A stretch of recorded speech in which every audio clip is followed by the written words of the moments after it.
Welcome to the Infinite Waves podcast. Today I'm excited to welcome Matthew Hall from SAIT. Matthew leads product strategy, design, and experience at one of Canada's top institutions, creating digital solutions that help shape how students learn and prepare for the future of work. Let's explore AI and future technology. At the Infinite Waves podcast, we are dedicated to spotlighting leaders who blend creativity with technology to shape the future. Powered by Creative Innovations Lab, this podcast delves into innovation, paving the way to a sustainable, smarter world. Tune in and let's pioneer the next wave of possibilities together. Welcome back to the Infinite Waves podcast. In our previous episode, we had Dwayne Calder from NMAX talking about how experience is changed in the utility space. And today we have Matthew Hall from SAIT talking about how he's changing the future of work. Let's get into it. Let's start from the very beginning, Matthew. I want my audience to understand who Matthew Hall is. Can you share your origin story? Okay. So my origin story, I suppose, I grew up in Saskatchewan. As I was progressing through university, I was interested in increasingly moving further away from Saskatchewan. So I would spend my summers in Vancouver. Once I finished university, during one of those summers, I was working in software, met a girl. She happened to be from Australia. We ended up going there for a 6-month vacation, which turned into about 8 years the first time. We've been back and forth for almost 20 years now, and have been back settled in Canada for about the last 2.5 of those. During my time in Australia, I had any number of jobs, but decided to go back to university. I did my preliminary dissertation and then a PhD at the University of Western Australia. I spent a lot of years teaching. So I was teaching like literature, and that was just a huge passion of mine, right? So I loved it. So my work was divided up into 1/3 research, 1/3 teaching, and 1/3 kind of helping master's and PhD students kind of complete their work and, see the dangers ahead. Eventually, my own research started to shift it out of the literary world and really into design and what design meant in terms of kind of education and pedagogical kind of research. I had kind of undertaken the shift, and I was kind of trying to convince the vice chancellor of the university I was teaching at that I should have the opportunity to, really transform what I was doing. And she didn't really think that was going to be the case. So I was looking around and I met this team at a really interesting startup, and they were like very definitively focused on the future of education. And both I convinced them, I think, that I could do some of my research there, and they convinced me that that was a good idea. And so I first came on as a designer, and then as a consultant, and then was leading a broader team there.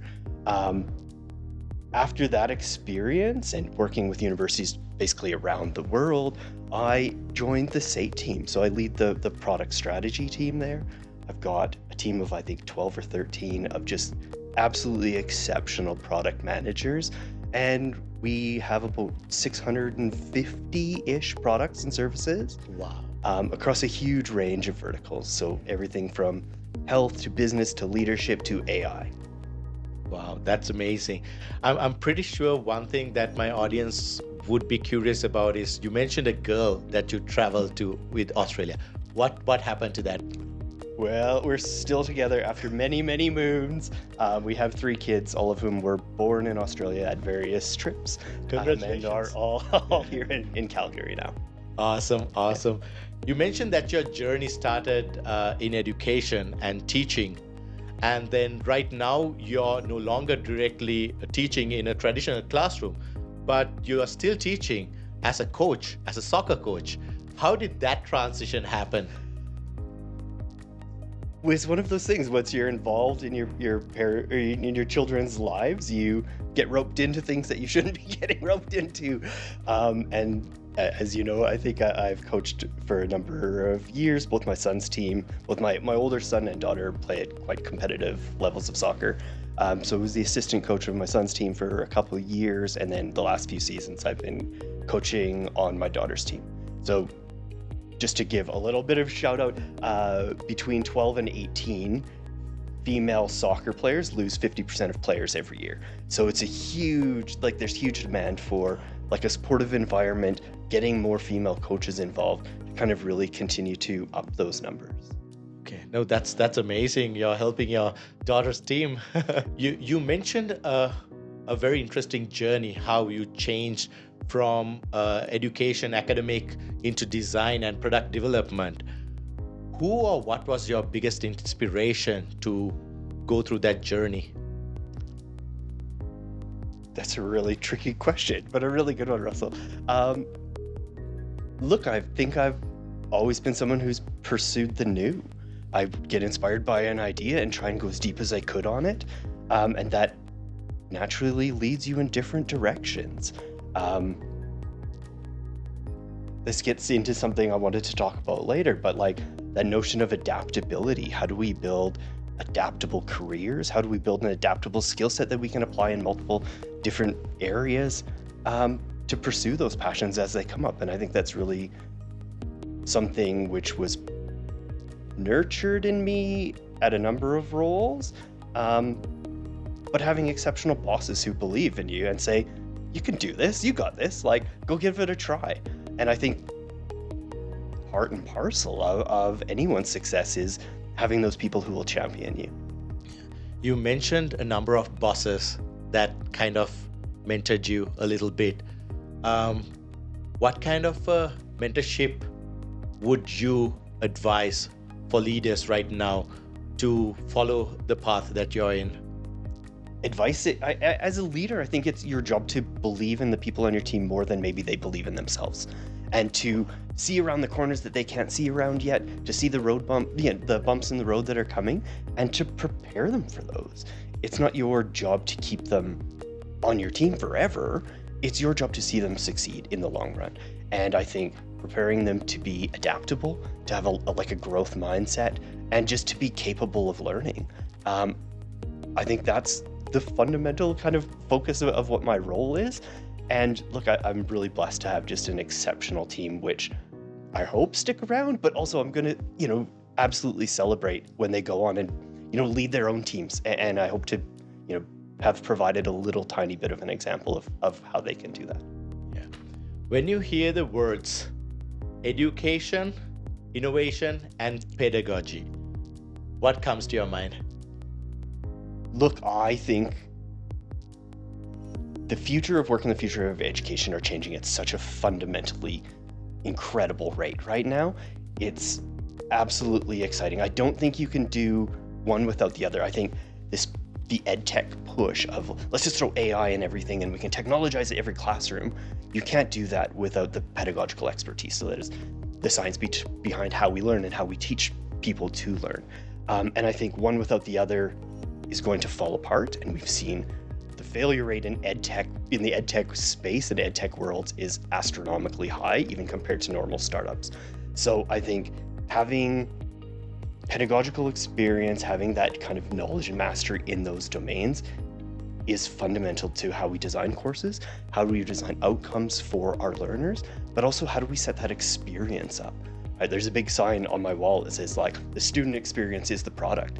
And I fundamentally believe that, holistically, every interaction, every engagement, and the outcomes we're deriving for those learners, that's the product we're delivering on. So as you know, technology is evolving at a very fast pace. In our previous episode, we were talking how AI is changing things into a totally different landscape in one person's lifetime.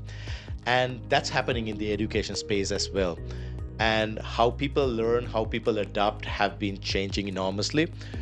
How would you advise institutions or product managers to change the educational way people learn so that students will be prepared for the future of work? So Jack Welch has this quote, and it talks about how an organization's ability to learn is its ultimate competitive advantage. And I think SAIT's goal of being, this global leader in applied education and applied learning is fundamentally tied to that. It's not only how we learn, but how we're applying what we learn. And we at SAIT, both on the product team, the learning design team, that's fundamental to what we look at. It's what's the experience and what are the outcomes. When we start to design, it's based around our learners, right? We go deep on the design side because we fundamentally want to build courses which matter to people and derive the outcomes which, enhance their lives, which make everyone's lives better and provide them more opportunities. So when we do that, we start to really break down course outcomes in a number of ways. So we can start to think about like an MKSD framework.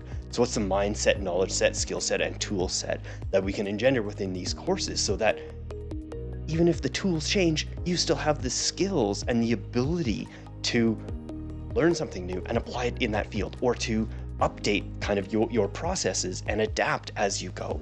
And I think adaptability is this really interesting and challenging kind of like socially complex challenge, right? And I just think there's something really amazing that we're seeing happening now, and it could be just to be a bit topical today, Trump is announcing a number of tariffs. How do we as business leaders adapt to those tariffs? How do we adapt to technological change? And I think engendering that in your teams and teaching them that there's a way forward is kind of inherent in what we do. I think it's about being solutions focused and not problems focused, and kind of harnessing all of our human creativity. I think the kind of creative imagination and that ability to play, to solve problems is really fundamental to a lot of product and design work. And that's one of the things about it that gets me the most excited. You mentioned something in your answer that really stuck with me. You mentioned the biggest advantage for an organization is the ability to learn.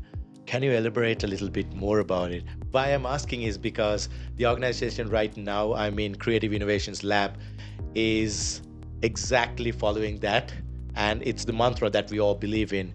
But I'd like to hear from your perspective, what does that mean? I think fundamentally why we go to work and why we work in collaborative environments is because I want to learn from you and I want to learn from your team. There's a million things that I will never, ever be an expert in. But if I can take your ideas and take Russell's ideas and kind of combine them with something that I know, we can create something better. If you get the chance to ever go to the IDEO headquarters, there's a big sign on the wall that says, all of us are better than any one of us. And I think as you design huge projects and we're solving really complex problems, that's fundamental. We all have a part to play, and we can all contribute to something much bigger than any one of us could do by ourselves. Yeah, all of us are better than any one of us. Wow, that's a wonderful saying. And like me as a podcast host, like one thing that I really love is like having amazing guests like yourself sitting here and sharing your experiences, your knowledge with me. And like I have the luxury and like the blessing of learning something amazing from different perspectives. And yeah, I completely agree with that saying. I know that AI right now is impacting a lot of industries, and education is an industry that's evolving significantly.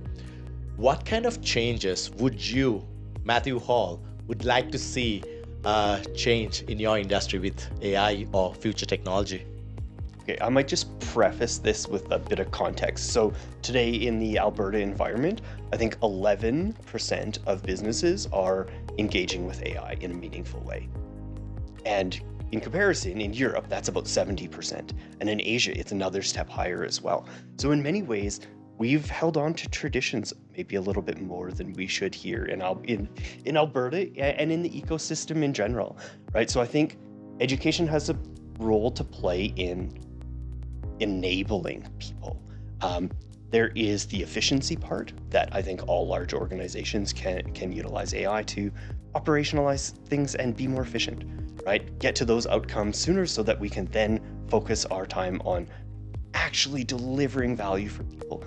And I think in education, both in the product design, product development, and then kind of into the learning design space, there's huge aspects where AI is going to have an impact.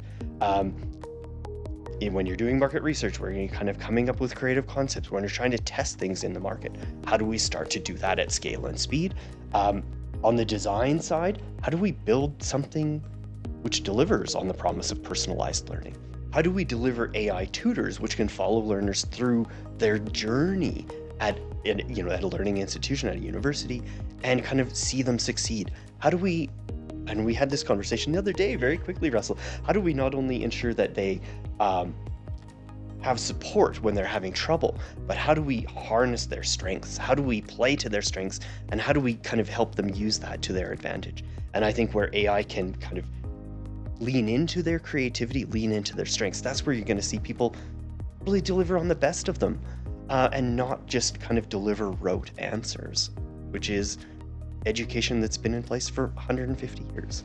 Going back to one of our previous conversations, we were discussing how right now education, how it works is like we would learn something and we would go and sit for an exam and to answer the questions that was given to us. And what if we could come up with our own questions so that we decide which area or which expertise, or based on our skills, what area that we want to further study or further answer or dive deep. That way we focus on the skills of each individual rather than generalizing the outcome of education. And like you said, that would be a wonderful thing to achieve by AI or any future technology in general. And look, within the continuing education space at SAIT, that's what the majority of our courses are focused on. It's about industry authentic work. It's about applied learning, right? I don't care if you can kind of regurgitate definitions back to me. That doesn't help you. It doesn't help you in your work. It doesn't help you in your day-to-day life. But if you can build a roadmap for a product, if you can, those kind of things, develop a go-to-market plan, test it out either through AI or in simulation or in work integrated learning. These are all really fundamental to how we test out ideas so that our learners graduate and we know they're going to succeed at their job because they've already either worked with that company or have a portfolio of examples where they can demonstrate exactly what they've achieved and that they've followed the practices that company wants them to. Yeah, absolutely. I really love that about SAIT. I know like all our leadership, most of our staff are from SAIT, and how we got to know these people were from because SAIT prepares the students during the time they are in university to work with companies like us or any company that they want to either get a mentorship or experience directly, knowing and preparing them for the future of work. That way they are not getting that cultural shock. They are not walking to unknown territory. They are coming to familiar spaces. That way they are able to perform better and mark their territories and own it and grow in that space. So I really like that about SAIT. Yeah, absolutely. Look, and I think where we're seeing a ton of success within the Con Ed space is at that intersection between education and industry. And so a lot of my work is like bringing in industry partners. How do we start co-designing courses so that we're not only hitting kind of labor market gaps that they see now, how do we hit the ones 3 years from now? How do we prepare students for the future of AI in finance and accounting? Somewhere, we know that these industries are fundamentally shifting, and how do we prepare for people for that? It's working with the industries at the very forefront of those spaces and designing for their needs. And I think the outcomes both for the ecosystem, for the learners, and for the organizations hiring within Calgary and Alberta is just fundamentally better. You mentioned something very interesting, Matthew. You mentioned that preparing students for the future of finance or any industry in particular with the changes of AI. That's a very interesting topic because what we do right now or what we learn right now on the internet or anywhere might not be relevant in a few years to come. How do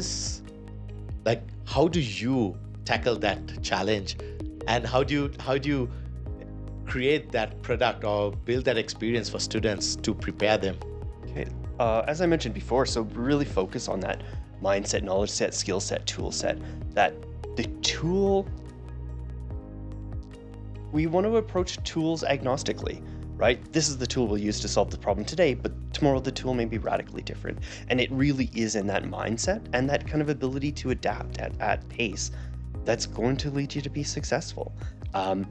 We see this in research all the time. So we're very lucky that SAIT has a number of areas in which they're global leaders in applied research. Green building technology is one. The drone space is another one that we love to brag about. The pace of change in drones, in aviation in general, is so rapid right now, and the amount of work that's going into building an ecosystem within Calgary to support drone research, drone kind of life, drone organizations, new industries, new kind of adaptations, it's all here, and all of those skill sets need to be built at once.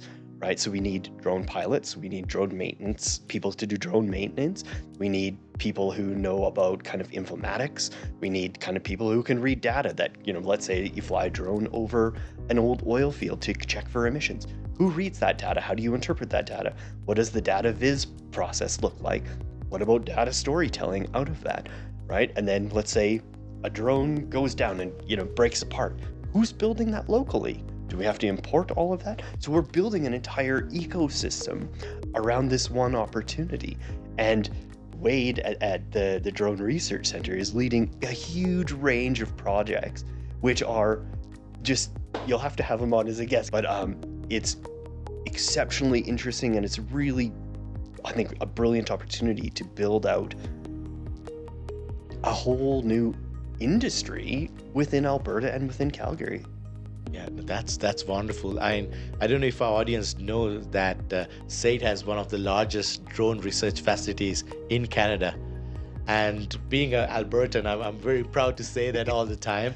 And yeah, and that's going to change a lot of things for the future of how we do. In our previous episode, we were talking about how farms are adopting this drone technology into doing what they used to do it on a horse. Right now they're doing in their living room, watching Netflix or chilling, having breakfast. They're able to do these things. The way we live life have changed significantly, and these technologies are continuing to do that at a fast pace right now with AI. Absolutely. So coming back to AI, I asked this question from all my guests.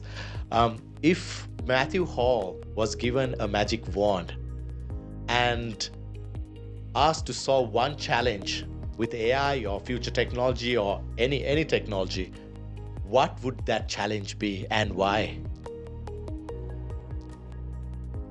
That's a very good, huge question, Russell. A very difficult one to tackle. But look, I think the personalization of learning, and I think really building a system which adapts to and adapts with our learners to support them where they're having troubles, to kind of, as we mentioned, kind of lean on and get them to lean into their strengths. I think that's really fundamental to education products and education innovation as well. So that's probably where I would start. Okay, that's a wonderful thought. And to wrap up this conversation, let me ask something like this. For the educators, innovators, product managers, product design, product strategists in the education space, what advice would Matt give them to face the future? I think education is a fundamentally difficult space in which to work. There's a million rules, there's a million kind of guidelines that you have to follow, and I think it kills a lot of good ideas. And I think the intellectual timidity which it shapes is sometimes a barrier to doing great things. And I think looking beyond that, thinking about the art of the possible, as opposed to, this is a problem, I can't do this. Let's be solutions focused. Let's try to apply AI in new ways. Let's try to think about what technology can do today and what can it do tomorrow, or 10 years from now, and start to design products and experiences which elevate the lives of our learners and deliver value for them. Yeah, that's a wonderful answer. Like kids, students are the future of our generation, and they are the ones who'll be trying to create real impact, change lives, and solve the next level of problems. And education plays a huge role in building that platform so that they are ready to face those challenges. And I really appreciate you giving these insights and coming on the show and sharing these wonderful stories and inputs, Matt.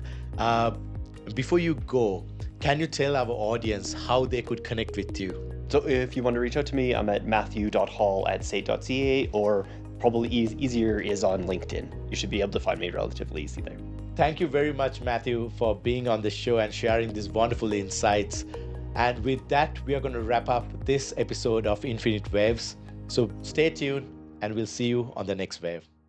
That's a wrap for today's episode of Infinite Waves. We hope you're inspired to pioneer your own innovations. Brought to you by Creative Innovations Lab, where creativity and technology drives the future. See you on the next wave.